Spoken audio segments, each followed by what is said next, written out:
All right, so good day, everyone. Welcome to our micro colloquium. As we agreed, we will discuss the distinction between a technicist education and a critical pedagogy. So we'll start with a few exercises to relate these concepts to our context and explore how each school of thought might influence us.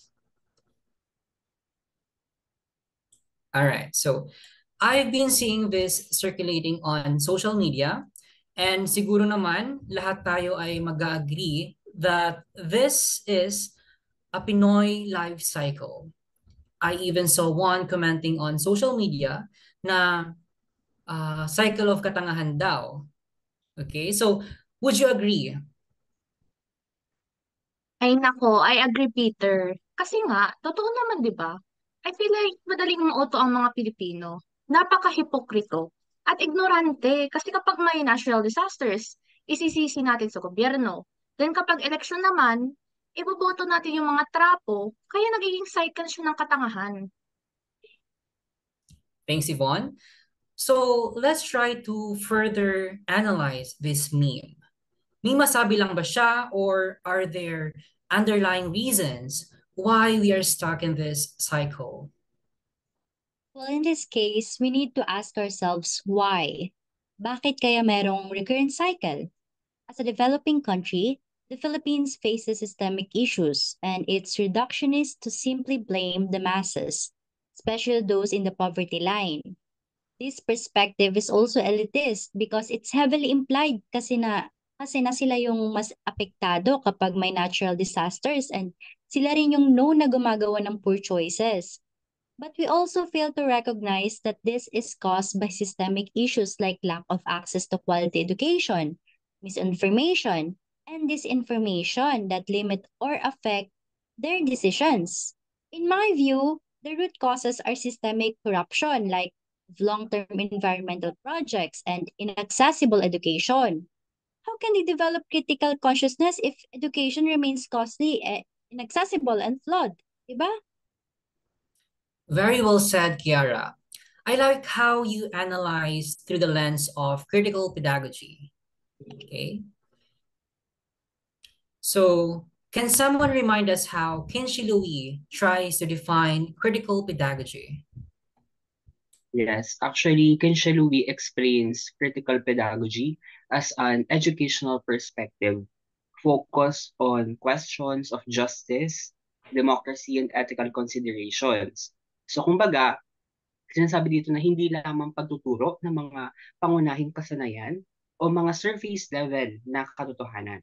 So kumbaga, hinihikayat din dito na yung mga estudyante na mag-isip ng malalim tungkol sa kanilang paligid, magkaroon ng kamalayan, at questionin ang kasalukuyang kalagayan at maunawaan ang mas malawak na konteksto ng ating lipunan at politika. All right. Thank you so much, Robert. But I'm wondering, why the term critical in critical pedagogy? Robert. Mhm.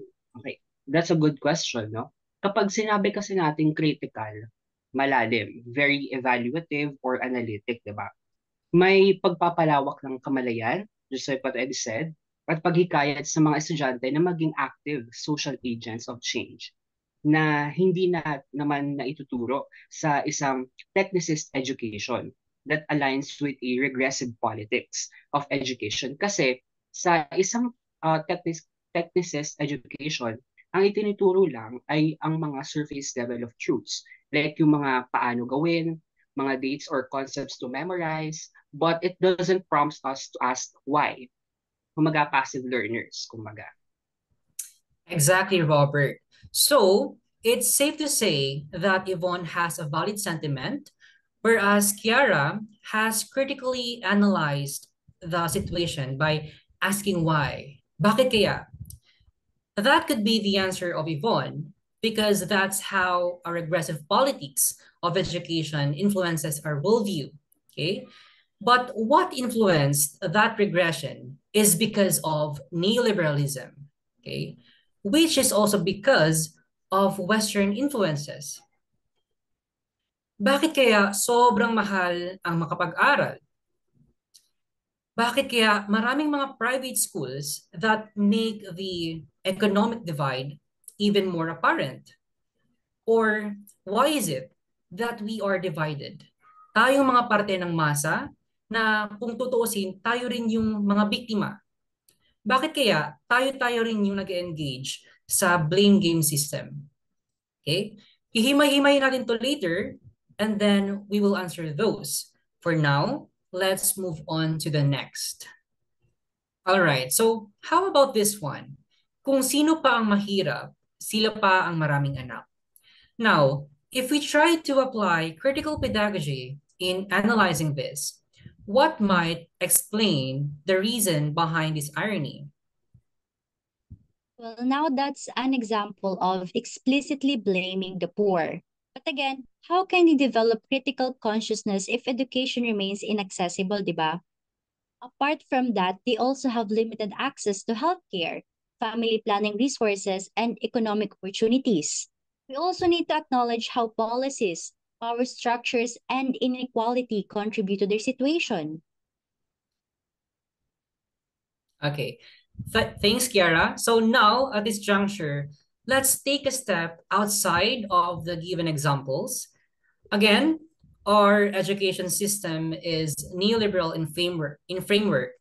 And ang priorities niya is, kumbaga, parang commodification of knowledge, which is why it makes us or it trains us to be efficient, okay? Because it prepares us to be part of the workforce. Halimbawa, tayo mga teachers, bakit tayo tinatambakan ng mga workload in a very short span of deadlines, even at the expense of our health?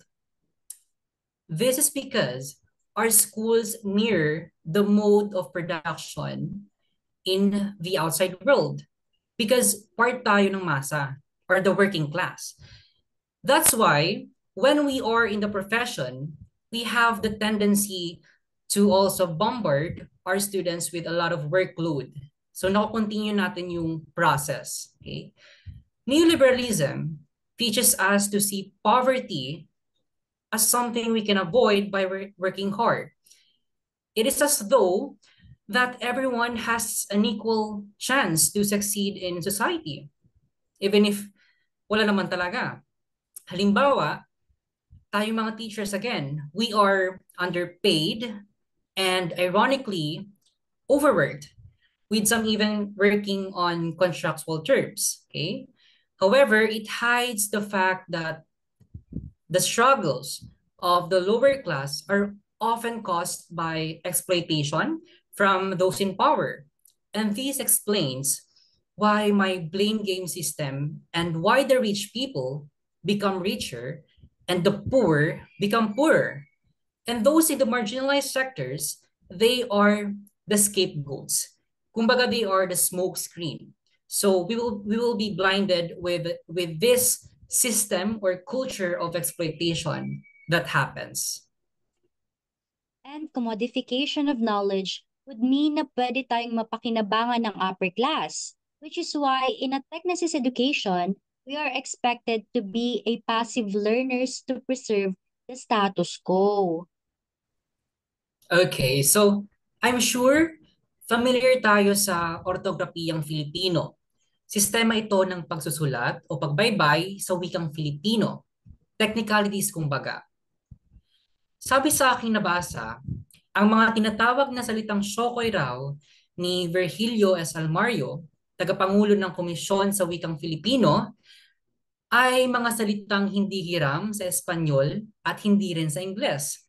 At kadalasang bunga ng kakulangan sa kaalaman sa wastong anyong Espanyol na mga scholar at edukadong nagnanais magtunog Espanyol ang paggamit ng wika. Alright, so bigyan ko kayo ng halimbawa. Halimbawa raw, salitang Shokoy o mali ang salitang aspeto. Ang tama raw ay aspekto sa Espanyol o aspect sa Ingles. Mali rin daw ang litrato dahil ang tama ay retrato. At mali rin daw ang seryoso dahil ang tama raw ay seryo. So kumbaga nakaangkla siya sa wikang Espanyol at wikang Ingles. So what can you say about that? I agree na mali yung mga salitang Shokoy. Kasi may standard tayo na pina-follow, di ba? Kung sa Filipino, we have orthographyang Filipino, and sa English, we have American English. Nasa curriculum yan, di ba? Saka ang turo din kasi sa amin, ang orthographyang Filipino ay nakaangkla sa Espanyol at Ingles. Bakit kaya siya nakaangkla sa mga wikang yan, Yvonne? What do you think? Well, obviously, because of Spanish and American colonization, which is why it influenced, or they influence the way we pronounce and spell words. All right. Since you have mentioned American English, let's have a pronunciation drill to put things in context. This time, let's use some English words as examples. So Yvonne will pronounce each word and then I'll try to pronounce them differently. Okay? So Yvonne, Number one, either. or it could also be either in British English. Number two, family, basically. All right. So in Philippine English, it's considered valid. But in American English, we can also pronounce that as family or basically. So there is a syncope, a construction of word by omission of middle sounds or letters. How about the next one, Yvonne? Lettuce. Okay, that's also correct in Philippine English, but in American English, we can pronounce it as lettuce. Number four, vinegar, familiar, sugar. Okay, that's also correct as per Philippine English, but in American English, we pronounce them as vinegar, familiar, sugar. How about the next one? Military. Okay, in American English, we pronounce it as military. Okay, in Philippine English, we pronounce it as military. Well, for number six, era. Okay, that's for British English, but in American English, we can pronounce it as era. Seven, debut. That's for Philippine English, but in American English, we can pronounce it as debut. And lastly, memoir. That's for British English, but in American English, we can pronounce it as memoir. Now, Ooh. Yvonne, would you like to share your observation? I think I observed that how we pronounce can be different, especially depending on our culture or country. Exactly.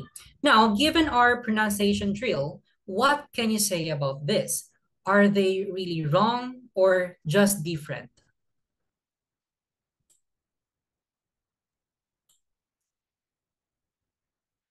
Yes, Kiara? Well, for me, kumbaga, the first column is considered correct because it aligns with the American English. And the second column is considered wrong because it is commonly used by Filipinos na kung tutuusin, ay pwede rin makonsider na tama if most, if not majority ng tao is yun ang nakasanayan na gamitin or if you're talking to our fellow Filipinos. Kumbaga, it's not wrong, it's just different. We have to consider that language evolves over time, depending on our needs and contexts. In fact, Philippine English, like other English variants, is considered a valid nativized variety of English, and so many words unique to Philippine English are now accepted in the Oxford English Dictionary. All right, so very well said, Kiara. Now, let's go back to the orthographyang Filipino. Can we really label words as salitang Shokoy? Or would you agree with Kiara? May I hear from Robert? Yes, actually, I agree. Marami rin kasing factors why nagbabago ang word construction and pronunciation, right?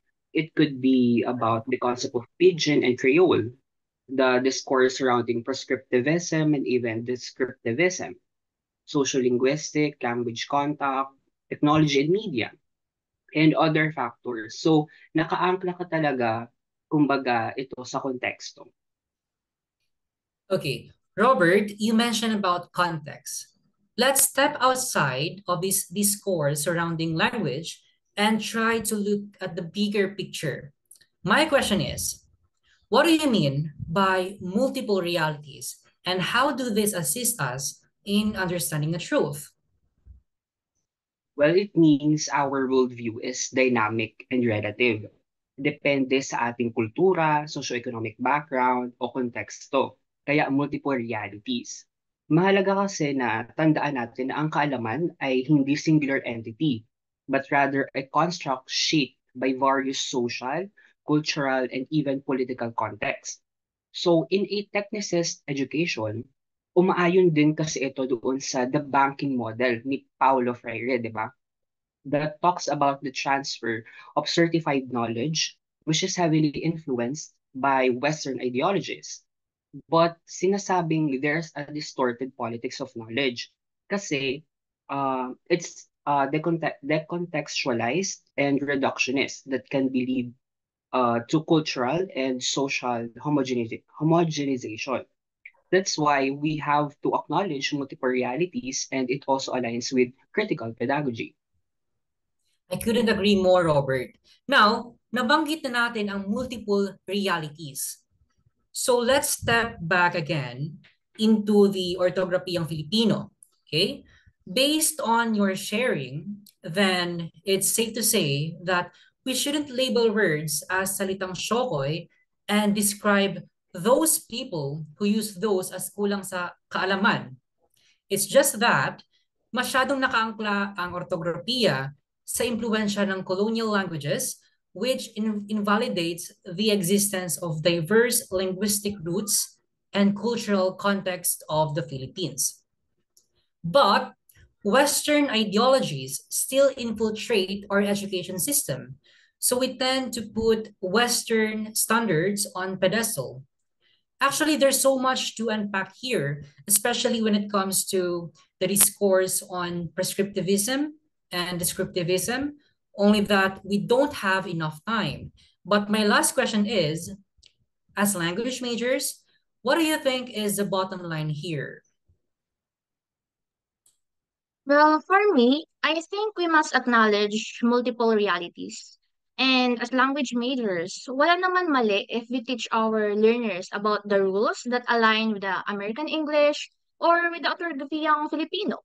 But as language teachers, we have our moral responsibilities not to shame our learners if they mispronounce or misspell words or if may mali sila sa grammar. Kasi may, right, merong negotiable and non-negotiable rules. And it's important then that we teach our learners about the dynamism and relativity of language so they don't end up shaming other people too. Okay, how about in this image? This is from Araling Panlipunan that features the programs and policies implemented by Marcus Senior. How can you relate this to a technicist education? And how does that relate to a regressive politics of education? What do you think, Robert? Naku, we all know, di ba, that Marcos Sr. is a dictator, alam natin yan, who imposed martial law to centralize and preserve power. During his regime and to this day, maraming human rights violations, lack of accountability, and even historical distortion.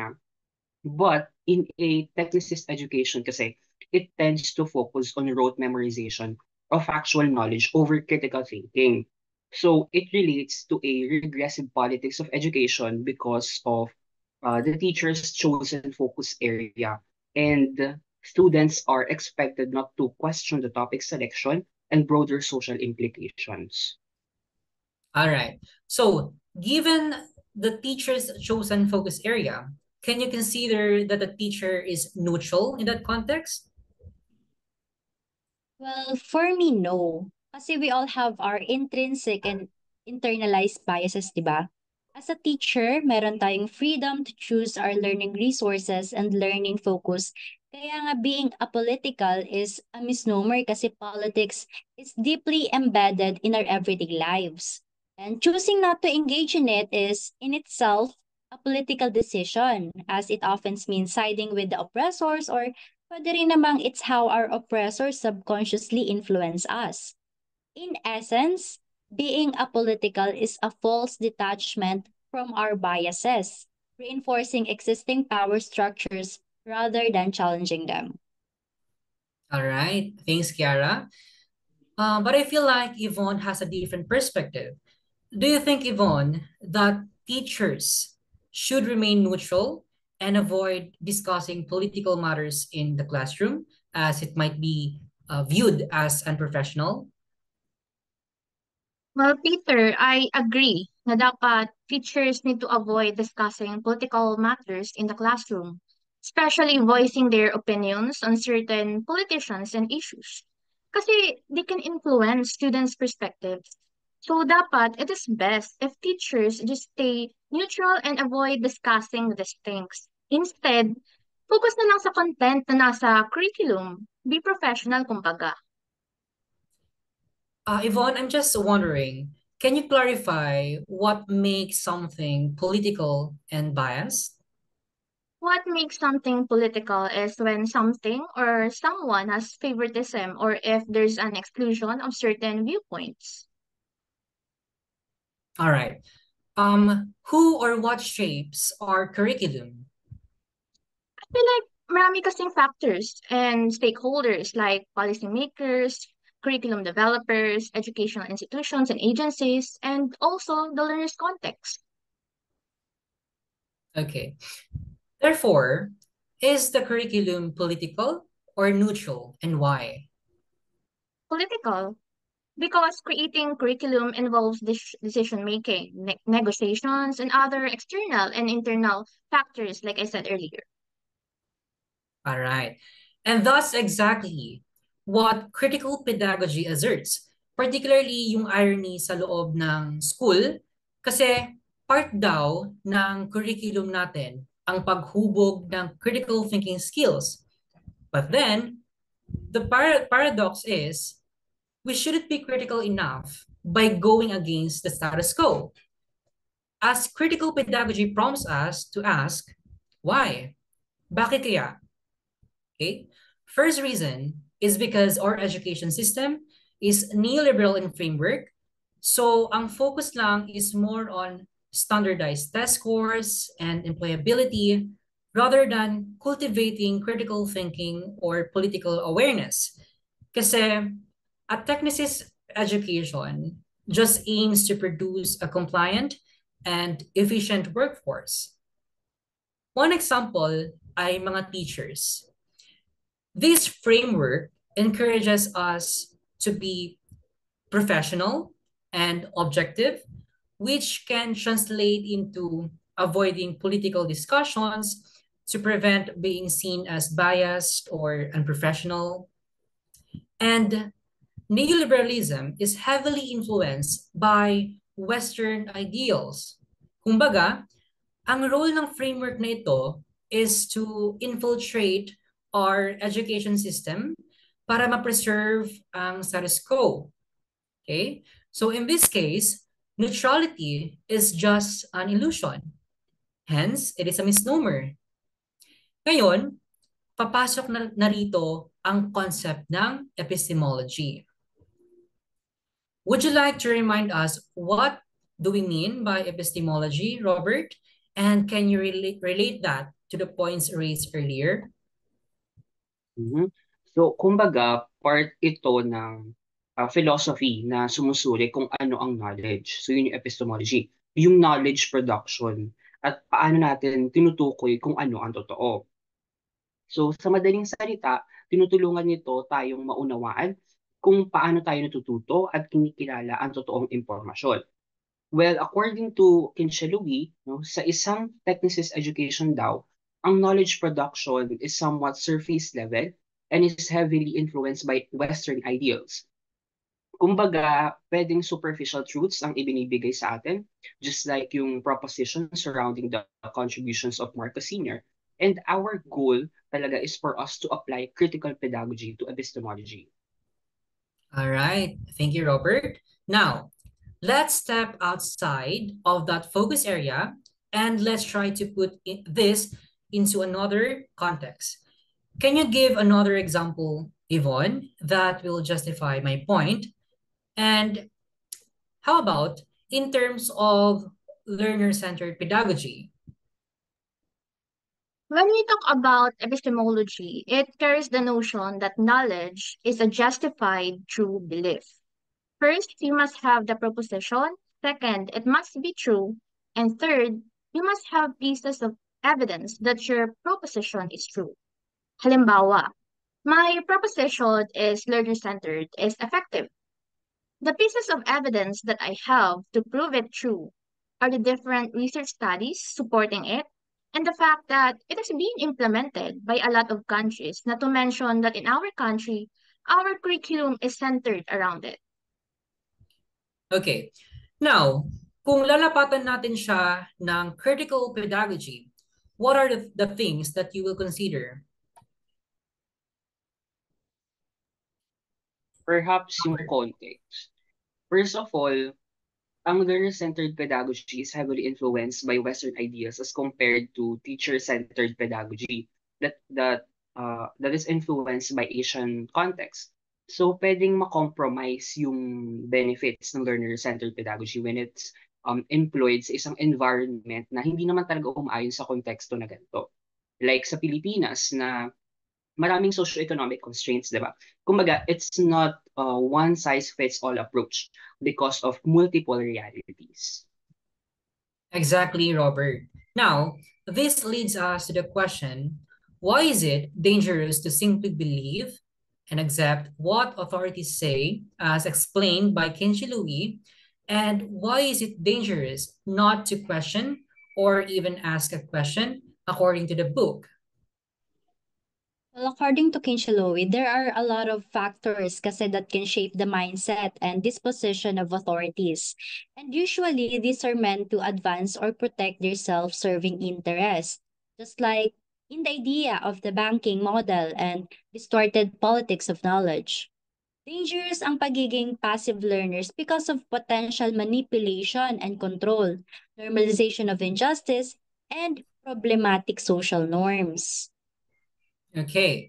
To contextualize your point, let's say sa pagpanalo ni Marcos Jr., it's such a reductionist and elitist perspective to blame it on the masses who are in fact just victims of misinformation and disinformation, as well as the inaccessibility of quality and free education.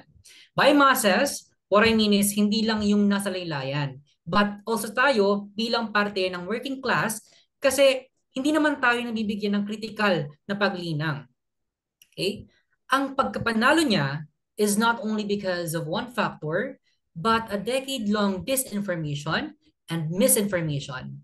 One example is Araling Panlipunan textbooks that only provide surface-level truths, blurring the atrocities of the Marcos era with ambitious infrastructure projects. Add to this the trolls, celebrities, and vloggers who perpetuate disinformation among other factors. And marami pang factors and machinery behind this. The Philippines is a developing country with a high poverty rate. So how can we expect marginalized people to fight disinformation, avoid misinformation, and vote critically when education is too costly and often serves the political interests of some politicians? What do you think is the bottom line here, Kiara? I think the bottom line is that hindi mawawala ang biases natin and we have our moral obligation to be biased toward the critical truth and not distorted one. And as teachers, we must not impose our biases. This is where the role of critical pedagogy comes in, as it allows students to think and question critically. However, our moral obligation is to judiciously choose our learning materials and topics that can spark conversation, prompt learners to think critically, and shape their worldview. Now, it seems like we are gradually having a good grasp of critical pedagogy. So now, let's conclude our microcolloquium with the feed rod. Can you remind us of its definition, Robert? Yes, actually, FEDEROD is an acronym that encompasses aspects of epistemology that influence the formation or cultivation of Western ideologies. So the acronym FEDEROD stands for F, formal, the I, intractable, D, decontextualized, U, universalistic, R, reductionistic, and the OD is one-dimensional, reflecting the rigid and often disconnected nature of contemporary epistemologies. Thanks, Robert. Kumbaga, nakaayon ito sa Western ideologies at sa distorted politics of education.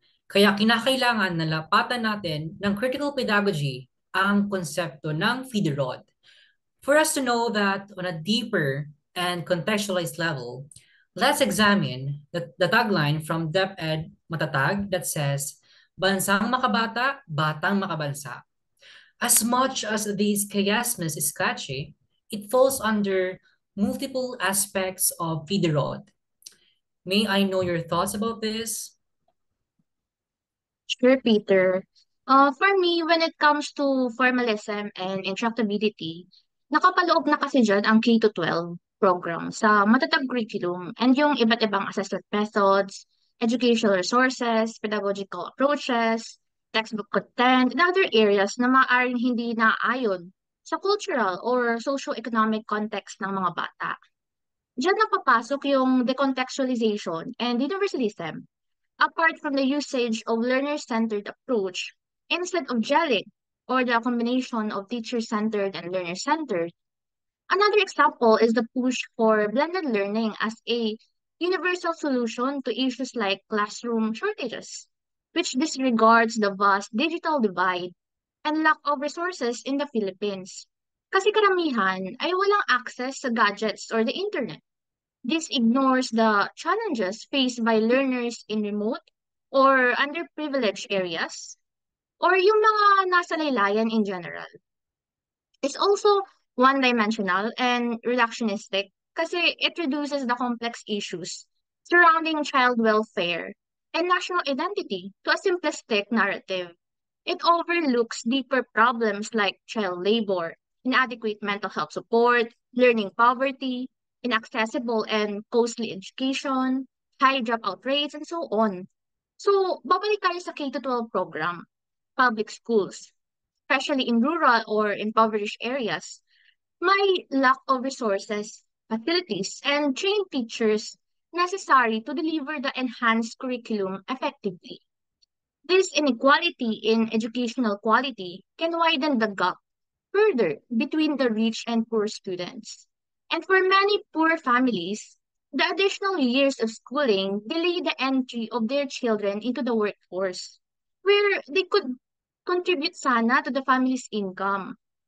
Many employers still prefer college graduates, leaving SHS or senior high school graduates from poor families at a disadvantage in the job market without the financial means to pursue higher education.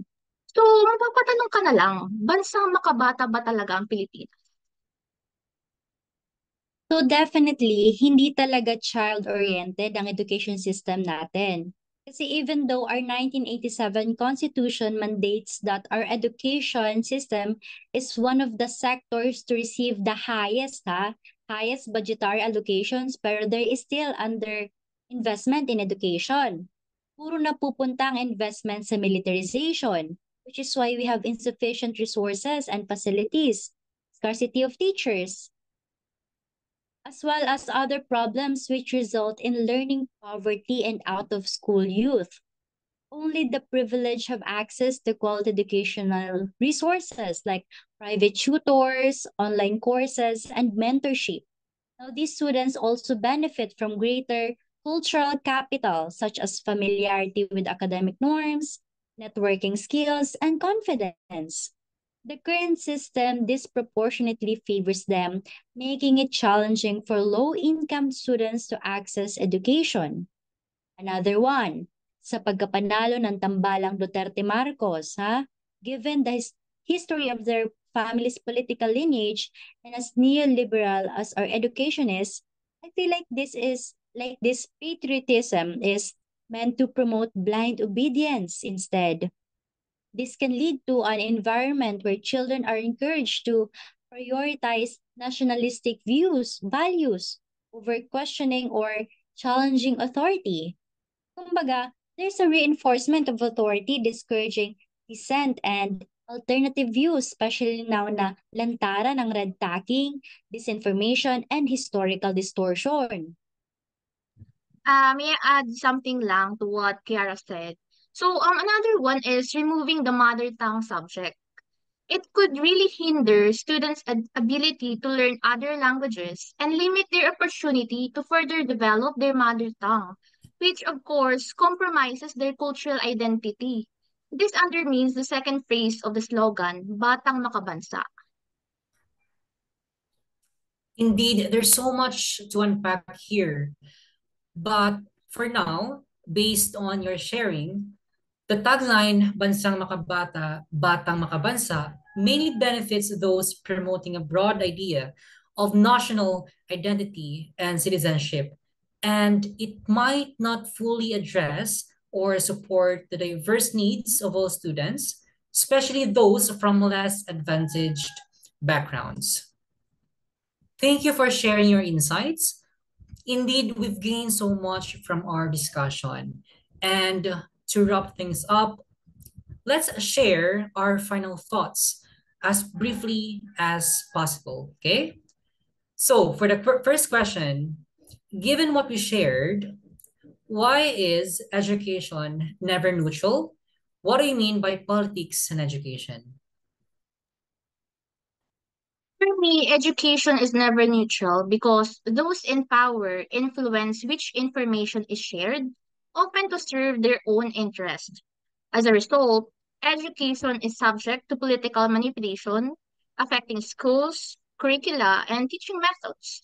Without critical awareness, both teachers and students can become instruments of this power dynamic. Thank you, Yvonne. So, in what ways does dominant knowledge insidiously shape or manipulate our perspectives or perceptions in education? Since we don't have enough time, maybe just give phrases. Well, for me, it's institutional standards, instructional materials, curriculum design, pedagogical approaches, and assessment criteria, among others. Okay. Now, what is the purpose of being critical in education? There are three. So first is the development of free and critical thinking. Second is for social awareness. And third one is for making individuals agents of change as active members of society. Exactly. Now, give at least three dangers of not being critical towards the politics of education, or in other words, simply accepting what is prescribed or being apathetic towards education policies or dominant knowledge. Preservation of a problematic status quo and unfair working conditions. Another one is lack of empowerment and autonomy among students and educators. Siguro yung pangatlo, educational practices and policies may stay outdated and fail to adapt to societal changes. Okay. Therefore, what is the main point of the text, you may ask? Okay, so in a globalized world, education often promotes Western ideas through a technicist approach that focuses on efficiency and rote memorization rather than critical thinking. This method, influenced by regressive politics, and explained by Freire's banking model, treats knowledge as something to be passively received, not questioned. So, kumbaga, it trains students to be efficient workers instead of critical thinkers, reinforcing existing power structures. Therefore, critical pedagogy seeks to address this by raising awareness about how knowledge is shaped and encouraging students to question prevailing views, aiming to create a fair and more just society. Kumbaga, this reveals that our education system is neoliberal in framework and heavily influenced by Western ideals. It is all for these reasons that Paulo Freire says, Education either functions as an instrument that is used to facilitate the integration of the younger generation into the logic of the present system and bring about conformity to it, or it becomes the practice of freedom, the means by which men and women deal critically and creatively with reality and discover how to participate in the transformation of their world.